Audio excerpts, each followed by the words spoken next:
ಆಕಸ್ಮಿಕ ಅಗ್ನಿ ಅವಘಡಕ್ಕೆ ಬ್ಯಾಟರಿ ಗೋಡಾನ್ ಹೊತ್ತಿ ಉರಿದಿದೆ.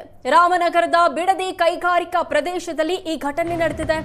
ಎಲೆಕ್ಟ್ರಾನಿಕ್ ವಸ್ತು, ಬ್ಯಾಟರಿ ಹಾಗೂ ಲೈಟರ್ ಶೇಖರಣೆಗೆ ಬೆಂಕಿ ರಭಸಕ್ಕೆ ಧಗಧಗ ಹೊತ್ತಿ ಉರಿದಿದೆ. ಲಕ್ಷಾಂತರ ರೂಪಾಯಿ ಮೌಲ್ಯದ ಎಲೆಕ್ಟ್ರಾನಿಕ್ ವಸ್ತು ಬೆಂಕಿಗಾಹುತಿಯಾಗಿದೆ. ಅದೃಷ್ಟವಶಾತ್ ಯಾವುದೇ ಪ್ರಾಣಾಪಾಯ ಸಂಭವಿಸಿಲ್ಲ. ದೃಶ್ಯಗಳಲ್ಲಿ ನೋಡ್ತಾ ಇದ್ದೀರಾ, ರಾಮನಗರದಲ್ಲಿ ನಡೆದಿರುವಂತಹ ಘಟನೆ ಇದು.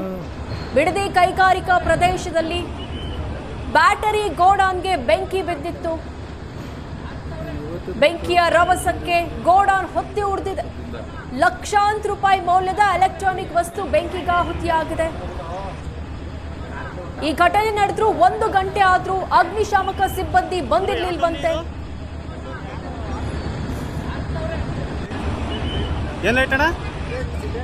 ಸಿಗರೇಟ್ ಲೈಟರ್ದಾ?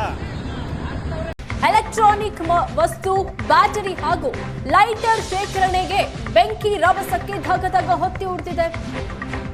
ಲಕ್ಷಾಂತರ ರೂಪಾಯಿ ಮೌಲ್ಯದ ಎಲೆಕ್ಟ್ರಾನಿಕ್ ವಸ್ತು ಬೆಂಕಿಗಾಹುತಿಯಾಗಿದೆ. ಅದೃಷ್ಟವಶಾತ್ ಯಾವುದೇ ಪ್ರಾಣಾಪಾಯ ಸಂಭವಿಸಿಲ್ಲ. ದೃಶ್ಯಗಳಲ್ಲಿ ನೋಡ್ತಾ ಇದ್ದೀರಾ, ರಾಮನಗರದಲ್ಲಿ ನಡೆದಿರುವಂತಹ ಘಟನೆ ಇದು. ಬಿಡದಿ ಕೈಗಾರಿಕಾ ಪ್ರದೇಶದಲ್ಲಿ ಬ್ಯಾಟರಿ ಗೋಡಾನ್ಗೆ ಬೆಂಕಿ ಬಿದ್ದಿತ್ತು. ಬೆಂಕಿಯ ರಭಸಕ್ಕೆ ಗೋಡಾನ್ ಹೊತ್ತಿ ಉರಿದಿದೆ. ಲಕ್ಷಾಂತರ ರೂಪಾಯಿ ಮೌಲ್ಯದ ಎಲೆಕ್ಟ್ರಾನಿಕ್ ವಸ್ತು ಬೆಂಕಿಗಾಹುತಿಯಾಗಿದೆ.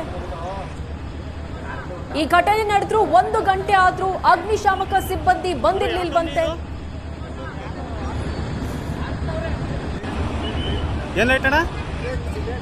ಸಿಗರೇಟ್ ಲೈಟರ್ದಾ? ಎಲೆಕ್ಟ್ರಾನಿಕ್ ವಸ್ತು, ಬ್ಯಾಟರಿ ಹಾಗೂ ಲೈಟರ್ ಶೇಖರಣೆಗೆ ಬೆಂಕಿ ರಭಸಕ್ಕೆ ಧಗಧಗ ಹೊತ್ತಿ ಉರಿದಿದೆ. ಲಕ್ಷಾಂತರ ರೂಪಾಯಿ ಮೌಲ್ಯದ ಎಲೆಕ್ಟ್ರಾನಿಕ್ ವಸ್ತು ಬೆಂಕಿಗಾಹುತಿಯಾಗಿದೆ. ಅದೃಷ್ಟವಶಾತ್ ಯಾವುದೇ ಪ್ರಾಣಾಪಾಯ ಸಂಭವಿಸಿಲ್ಲ. ದೃಶ್ಯಗಳಲ್ಲಿ ನೋಡ್ತಾ ಇದ್ದೀರಾ, ರಾಮನಗರದಲ್ಲಿ ನಡೆದಿರುವಂತಹ ಘಟನೆ ಇದು. ಬಿಡದಿ ಕೈಗಾರಿಕಾ ಪ್ರದೇಶದಲ್ಲಿ ಬ್ಯಾಟರಿ ಗೋಡಾನ್ಗೆ ಬೆಂಕಿ ಬಿದ್ದಿತ್ತು. ಬೆಂಕಿಯ ರಭಸಕ್ಕೆ ಗೋಡಾನ್ ಹೊತ್ತಿ ಉರಿದಿದೆ. ಲಕ್ಷಾಂತರ ರೂಪಾಯಿ ಮೌಲ್ಯದ ಎಲೆಕ್ಟ್ರಾನಿಕ್ ವಸ್ತು ಬೆಂಕಿಗಾಹುತಿಯಾಗಿದೆ. ಈ ಘಟನೆ ನಡೆದ್ರು 1 ಗಂಟೆ ಆದ್ರೂ ಅಗ್ನಿಶಾಮಕ ಸಿಬ್ಬಂದಿ ಬಂದಿರ್ಲಿಲ್ವಂತೆ.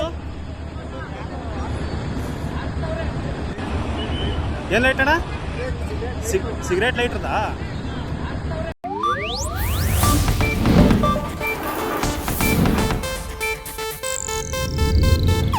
ಇದು ಏಷ್ಯಾನೆಟ್ ನ್ಯೂಸ್ ನೆಟ್ವರ್ಕ್ ಪ್ರಸ್ತುತಿ.